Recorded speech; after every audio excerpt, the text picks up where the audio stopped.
o carrapato tá maior do que o boi. Esse é o problema. Sugar. E isso tem a ver com o vídeo do Nicolas. Quando o vídeo do Nicolas bateu, ele gerou um pouco de revolta nas pessoas. Falaram, cara, eu não quero pagar mais nada, não. Não, mas você não vai ter que pagar. Porque mas foda-se, eu não quero pagar. Eu não quero nem ver mais nada. Não venha com nada pra cima de O mim. que eu vejo no vídeo dele, que você goste ou não do Nicolas, ele liga uns pontos, né? Que muita gente não ligava. Sim. Ele liga vários pontos que a galera fala, é mesmo? Por que sigilo não sei o quê? Por que ele gasta... Então, assim, as pessoas às vezes tinham uma informação de uma coisa ou de outra, e aquele vídeo, ele coloca tudo na mesa e a pessoa tem uma visão geral. E por isso que eu acho que ele foi tão eficiente e por isso que o governo ficou puto. E o governo falando que no vídeo ele fala que vai taxar. Isso é uma mentira. Ele não falou em Ele nenhum deixou momento. bem vocal que não iria. Falou né? no início, ele falou que vai taxar, e a gente também o tempo inteiro falei, cara, não vai taxar. O que ele fala A ideia é o não seguinte, essa. conhecendo esse governo, ele falou que não ia taxar outras coisas e taxou. Pode ser que mais pra frente tá. Agora não vai taxar, né? E pior que a medida, foi o que o Bruno falou antes, não tinha nada a ver com taxação, né? Não, você poderia acabar, você que não paga imposto, mas Do deveria Pix, pagar, do sendo Pix. pego. Mas no Pix não teria... Não tinha nada do Pix, não tinha nada Mas essa discussão ela sobre por que não corta gastos é interessante porque se você pega o quanto a gente arrecadou de imposto em 2020, foram 2 trilhões. E agora o Charles botou o dado do impostômetro, inclusive, de 3,6 trilhões. Então, no espaço de 4 anos, subiu 80% a arrecadação. Então o problema do Brasil não é que ele arrecada pouco. É que ele gasta muito, porque a gente consegue gastar mais do que arrecada e gasta mal. Exato. Porque se qualquer pessoa quiser entrar hoje agora, vai lá no site Tesouro Transparente. Só colocar no Google vai aparecer o link do governo. Lá você tem para onde vão os gastos da União. E aí, quando você olha saúde e educação, cara, estão lá embaixo, espremidos, assim. Os principais gastos são com pessoal ativo e inativo. Inativo e INSS é o maior de todos. Fez a reforma da Previdência em 2019. Expectativa era economizar 1 trilhão nos próximos 10 anos. Cara, já gastou 1 trilhão a mais do que arrecada na pandemia e outro trilhão nesse ano que passou, 2024. Cara, então a gente arrecada bastante, só que a gente gasta muito aqui no Brasil. E por que não corta gasto? Porque se tem uma coisa que a gente aprende na política, olhando, é que o sucesso político não vem de domar impressoras de dinheiro, vem de usá-la. Quem usa mais a impressora tem mais popularidade e com isso consegue ser eleito, reeleito ou eleger um sucessor. Então, por exemplo, eu tenho certeza que essa questão do Pix, ela afetou a popularidade do governo Lula. Como é que o Lula faz para recuperar a popularidade? Gasta dinheiro. Gastando. Ou, por exemplo, abrir mão de receita. Porque a gente tá falando aqui, pô, é um absurdo o cara que ganha 5 mil e é jardineiro, é a moça do bolo, pagar imposto. Se ele conseguir levar esse projeto de isentar quem ganha 5 mil de imposto de renda realmente pra Câmara, eu duvido que tenha um deputado que vote contra. Imagina o Nicolas votando contra isso. Não dá, cara. Não dá, ainda Você mais vai ser... agora. Exato, você vai ser massacrado pelo público. Então, quando o cara faz isso, ele tá deixando essa conta do Brasil, né? Pô, a gente arrecada muito, gasta muito. Cara, vai arrecadar um pouquinho menos, ainda pior. Mas, no curto prazo, ele consegue sucesso político. E aqui eu não tô me colocando contra o pessoal que ganha menos de 5 mil, falando que, não, é um absurdo, tem que pagar imposto. A única questão é que tem que fechar a conta aqui no Brasil. E acho que esse é um ponto que o povo ainda não percebeu. Porque o brasileiro, ele não quer pagar imposto e ele acredita que o Estado é gratuito. A gente pode fazer um teste até com a audiência que tá assistindo aqui. Se a gente começa a perguntar, você quer mais ou menos saúde pública? Geralmente o cara responde, quero mais. Porque o SUS hoje, pô, funciona ali, mas é meia boca, eu queria que fosse melhor. Você quer mais ou menos dinheiro para os aposentados? O cara fala, não, o cara trabalhou a vida toda, tem que ganhar mais dinheiro. Você quer mais ou menos segurança pública? Não, tem que ter mais segurança pública, tem que ter mais educação pública. Aí arremata com a última pergunta, você quer pagar mais ou menos imposto para isso acontecer? Geralmente o cara fala, não, aí não. Mas eu já pago imposto demais, então tem que cobrar do rico. Mas a questão é que o brasileiro realmente ele paga imposto demais e não tem o serviço. Não, já Essa paga. que é a pica, eu concordo, mas ele tem que entender o seguinte, né? Custa. Não tem estado gratuito, cara. A gente paga bastante imposto, é mal utilizado, concordo absolutamente com isso. Mas o ponto é, não adianta você ficar revoltado com uma medida que iria fiscalizar mais pessoas que, pela regra atual, tem que pagar imposto e falar, não, isso aqui é um absurdo. Cara, então você tem que votar em gente que queira reduzir o tamanho do Estado pra você pagar menos imposto. Porque se você vota em alguém que o tempo todo te promete coisa gratuita falando que quem vai bancar mas contra é o milionário que vai ser taxado... É isso que dá voto, Exato. o cara que promete. É só você pensar numa eleição. Uma eleição você tem 2 candidatos. Tem um cara que fala, olha, eu vou te dar mais tudo que você pediu. Saúde, educação, segurança. Ônibus gratuito, tudo, final de semana, tudo gratuito. terça e quinta. Aí alguém pergunta pra esse cara, você vai fazer como pra pagar isso tudo? Eu vou tributar o mais rico. Esse é o candidato A. E tem um candidato B que fala, pessoal, dinheiro não dá em árvore. Vocês querem isso tudo, vai ter que ter mais imposto, mas eu prefiro que vocês não tenham isso tudo, eu vou cobrar menos imposto. Quem ganha a eleição? É o primeiro, né? É o A, cara. Esse B, ele nem existe numa eleição no segundo turno. Esse cara teve 1% de votos no primeiro turno e ninguém nem lembra dele. No segundo turno, você escolhe entre duas versões do A. Eu Um lembro mais que anabolizado e um Os desidratado. candidatos vinham aqui na campanha para prefeito e era: eu vou duplicar a polícia, não sei o que, eu vou fazer. Aí outro, não, você vai duplicar, eu vou triplicar. Não, e os caras. Você vai triplicar, Os eu vou caras quadriplicar. abandonam Vai as trocando. outras obras É. para poder começar uma obra nova. Quem mudou um pouco essa questão do que fazer, de cortar gastos e tal, que eu vi pessoalmente os discursos e como ele mudou e conversei com muita gente, foi o Milei na Argentina. Sim. Mas o que acontece? Aconteceu lá. Teve que chegar num problema muito grande. O país quebrou. É. Quebrou de novo, quebrou de novo, quebrou de novo. Calote nacional, calote. E aí a população começou a Foi mais ou menos o que entender. aconteceu aqui na hiperinflação. Eu sou mais velho que vocês, eu lembro bem. Mais ou menos, hein? É mesmo? Vou fazer Nasci em 48. 70. Nasci em 70. É, pouquinho, né? pouquinho. Mas então, foi naquela época que a galera aceitava qualquer coisa pra acabar com aquela hiperinflação. Aqui mais- foi mais grave Não. do que lá, inclusive. Aqui Muito foi mais ruim. grave. E o mais louco, Chegou a ser mais do que tava lá? o De Collor, hiperinflação, sim. o Collor, quando ele se elegeu, você vai lembrar, então, era o caçador de marajás, né? É. Então isso que eu tô falando Bala aqui de do prata, dinheiro, que tem gente ganhando 200, 300 mil, e é pra isso que a gente tá pagando os impostos. Tem gente achando que esse dinheiro é real. Não venham aqui na porta tentar roubar a gente. Não, os caras falaram 30 pau na mesa. Os é caras dinheiro contando, né? cenográfico. É, os caras contando. Cara, os caras colocaram 30 É pau na dinheiro mesa. cenográfico. Aliás, falar em dinheiro cenográfico, antigamente tinha aquele esquema, quando eu vim aqui, de te trazer um presente presente inútil. É só na primeira vez. Quando eu fui na Argentina, não, mas eu vou dar Tá. um presente. A última Olha, vez que eu fui na Você vai Argentina, comprar uma jujuba. não, eu esqueci de na saída, tomar o café que eu ia tomar. O quê? Agora não vale mais porra nenhuma, mas tá Quanto novinho tem aí? ainda. Tá novinho aqui, ó. Olha. Tá novinho, então eu trouxe um 1.000, dinheiro. 2.000, 3.000, 4.000, 5.000. Tá aí, ó. Não vale nada? Alguma coisinha vale. É, uma porque jujuba. Tem muito É dinheiro mesmo? aí. Olha Tá aí, aqui, ó. Então tá Seu aí. pagamento O do teu próximo presente. mês aqui, ó, Tuti. Teu presente. Aqui, ó. Provavelmente. É mais do que você ganha. Provavelmente real. o papel reciclado vale mais do que o dinheiro. Nossa, velho. Não, mas É. eu falei que aqui foi pior nos anos 80, é porque geralmente o pessoal não pega número de inflação acumulada. Ah, tá. E na Argentina, você teve inflação de 20, 30, 40, chegou a 300%, né, em intervalo de 12 meses. Só que no Brasil você teve inflação de 5.000% em um único ano. E aí se você pega a inflação acumulada, 5.000%, velho. chuta quanto que foi a Sabe que inflação... o pessoal falava que era mais vantagem você pegar táxi do que ônibus, né? Sabe por quê? Não, por Porque quê? o táxi você pagava quando você desce. Aí você pagava quando você entra. O dinheiro desvalorizava tanto que só o tempo que você tava dentro do táxi saía mais barato do que andar de ônibus. Interessante, mas chuta quanto que foi a inflação acumulada de 1980 até 94, que foi quando começou o Plano Real. Pô, não Chuta um número. ideia. Não, Você chuta um falou número 5, grande. Acumulada, durante o período de 14 anos. 20 mil. 20 mil? Quanto é que você acha que foi? 50. 50 mil? Pega o meu livro aí na página 107, Vilela, que tem um dado aqui, do IBGE, então pra não falar que eu tô inventando, cara. Isso aí você pode entrar no site do IBGE pra olhar o número.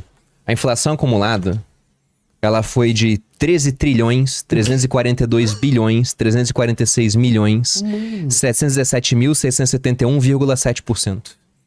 Então, se inflação de 100% é preço dobrando, aqui os preços multiplicaram por 260 bilhões de vezes. É que o cara. Vilela Isso não foi lembra, o Brasil nos anos mesmo 80. vivendo isso. Eu era sei que o criança, Vilela não né? era. Não, eu também era. Mas é porque cortavam os zeros e trocava moeda. Exato, direto, toda hora cortava direto. zero. A gente não teve a sensação do Então, trilhão. Você o comprar pão uma- custava 1.000 cruzeiros. Ah, não, agora é um cruzeiro novo. É, você ia comprar uma revista na banca, era 2.500, né? Sei lá, o dinheiro E aí, sabe o que acontece numa época dessa? Eu lembro dos anúncios. Dólar. Então, É? carros anunciados Verdade, em dólar sim. e Imóveis. apartamento em dólar. Verdade. O que acontece quando eu estive na Argentina A mesma coisa. nas eleições? Eu fui nas imobiliárias olhar preço de imóveis em dólar. O cara não vai botar cara não no sabe, preço né? do... Porque tá trocando Muda muito todo dia. rápido. Não, todo dia tá trocando o preço. Então, chega uma hora que a referência virou o dólar.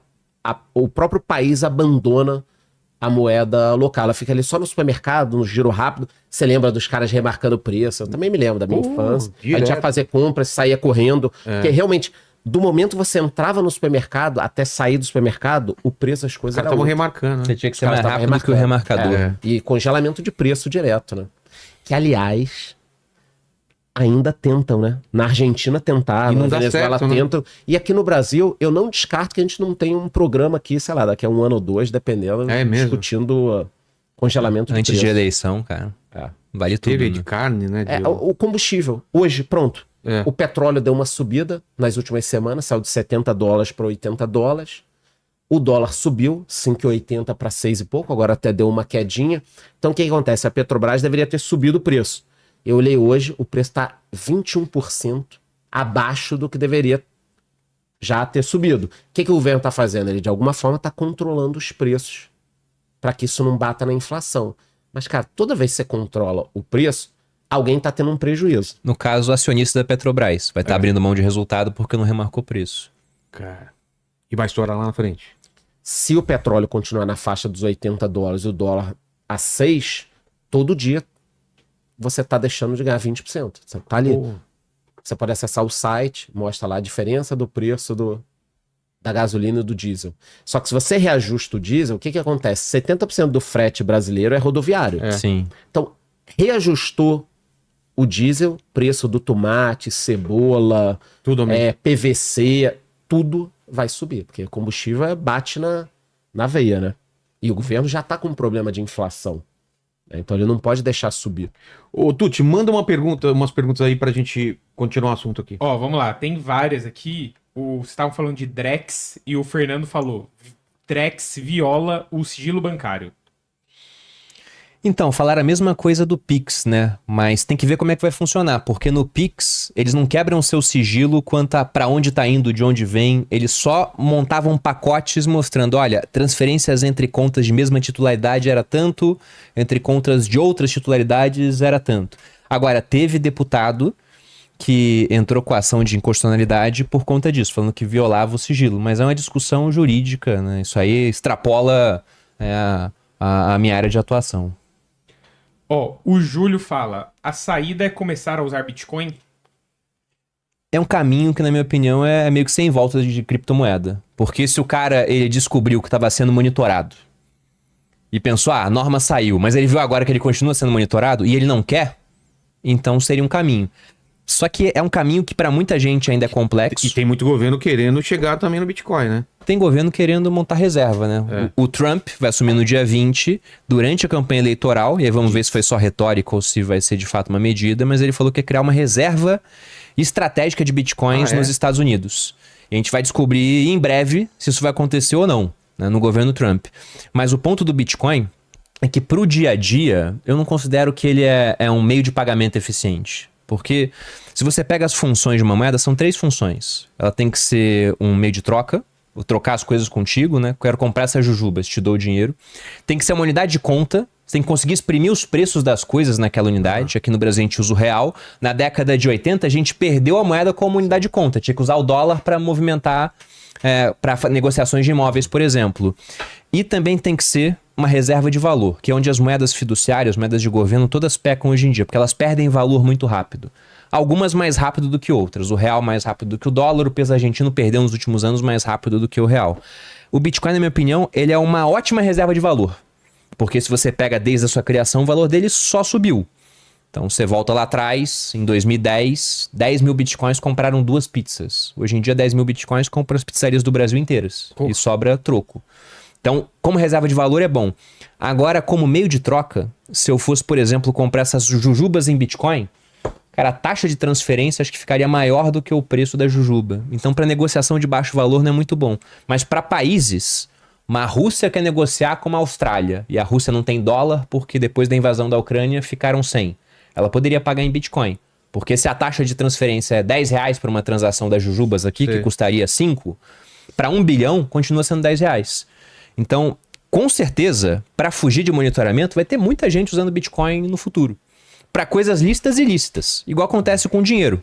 Né? Meio de pagamento tem essas coisas. Ele tá lá, o uso que você dá para ele pode ser bom ou ruim. Então, eu vejo realmente como uma coisa que vai acontecer. Até porque o próprio Pix já facilita a vida de quem explica cripto. Porque quando você vai explicar uma transferência de uma carteira para outra, você fala, cara, é igual uma transferência de Pix. Você gera uma chave aleatória, eu vou lá e te transfiro. É a mesma coisa. Exato. Sobre isso do gasto do Bitcoin em países. Alguns países têm reservas, que eles não ficam falando muito, mas a gente sabe que tem, que foram apreensões feitas. Então os Estados Unidos têm, a Alemanha tem, fica nesse vende, não vende, mas tem bastante. E a Rússia, por causa das sanções, ela foi desconectada do sistema SWIFT. Então ela não consegue entrar no pagamento mundial. E ela precisa fazer algumas transações com países que dizem que não fazem transações com a Rússia. Mas eles fazem. Então o governo russo já disse que utiliza Bitcoin para fazer essas transações. Já Quer falaram. dizer, o governo usa. Só que vamos imaginar o seguinte. Cada um aqui é presidente ou ditador de um país. Tá. A gente está acumulando Bitcoin ainda, está comprando. Será que a gente vai contar ou vai esperar acumular tudo o que quer para depois contar? Claro. Então, eu acredito que vários países têm comprado Bitcoin, Provável. mas o cara fica na moita, porque, pô, deixa eu acumular 50 bilhões, aí depois eu conto. Principalmente ditaduras, né? Que não tem que dar Arábia transparência. Saudita, Emirados Árabes, Irã, todos os países provavelmente têm... Coreia do Norte. Coreia do Norte não compra, hackeia. É porque a gente vê a movimentação de Bitcoin, das baleias, né? Você consegue ver saindo de uma carteira para outra e não sabe quem é, mas provavelmente algumas baleias são governos. A gente só não sabe disso ainda. E aí, com o Trump criando essa reserva, talvez outros países abertamente comecem a fazer a mesma coisa. Mas a gente não sabe. Depois do dia 20 a gente vai descobrir. Tem muita gente animada achando que vai acontecer logo no começo do governo. É. Até porque a vocalização do Trump durante a campanha eleitoral pró-cripto, isso gerou resultado nas urnas. Porque nos Estados Unidos, o sistema não é o mesmo que o nosso. Não é simplesmente maioria simples. Ah, sim. Lá você tem a divisão por estados, você vota, né? O voto indireto, você elege delegados, né? E aí o estado onde você tem mais delegados, você leva aquele estado como um todo. A maioria dos estados americanos tem essa regra do winner takes all. Ou seja, o estado tem 50 delegados. Né? E aí a maioria virou republicana, o estado conta todo para os republicanos. 10 pessoas a mais votaram nos republicanos, você leva o estado inteiro. Por um você pode aí. levar o estado inteiro. E como lá você já tem estados onde... Califórnia, por exemplo, é sempre democrata nos últimos tempos. Texas sempre republicano. Então a decisão fica em alguns estados chaves, os chamados swing states. Então algumas pessoas a mais em estados chaves viram uma eleição. E aí quando você pega essa pauta de cripto, para algumas pessoas é uma pauta muito sensível. É igual quando você faz política pro pessoal da comunidade LGBT. Aquilo pode definir voto desse pessoal. Então, para cripto acontece a mesma coisa. Eu vi uma pesquisa feita pela Paradigm, lá nos Estados Unidos, uma boca de urna, mostrando que entre pessoas que não tinham Bitcoin, você não tinha uma discrepância muito grande de preferência entre a Kamala Harris ou o Trump. Agora, pro pessoal que tinha Bitcoin, o Trump havia 13 pontos de vantagem. Pô. Inclusive, isso pode virar uma tendência mundial. Talvez numa próxima eleição aqui no Brasil, a gente veja um candidato querendo ganhar apoio de um certo público no Brasil. Eu não sei quantas pessoas têm cripto no Brasil, vai ser uma pesquisa daqui a algum tempo, eu vou ter um dado mais apurado, mas digamos que sejam 10 milhões de pessoas. Podem ser 10 milhões de pessoas que votariam em branco, que não são muito ligadas em política, são mais libertárias, mas que mudam o voto porque tem um cara que é candidato a presidente e fala, não, eu sou a favor, por exemplo, da gente isentar Bitcoin de imposto de renda. Isso muda voto. O Trump, ele ganhou muita notoriedade entre o pessoal cripto nos Estados Unidos, porque ele falou, a parte de regulatória vai ser melhor, o futuro vai ser construído aqui, vai ter reserva estratégica. E aí, se, de fato, isso começar a se espalhar pelo mundo, para o pessoal que tem cripto, especialmente Bitcoin, seria muito interessante.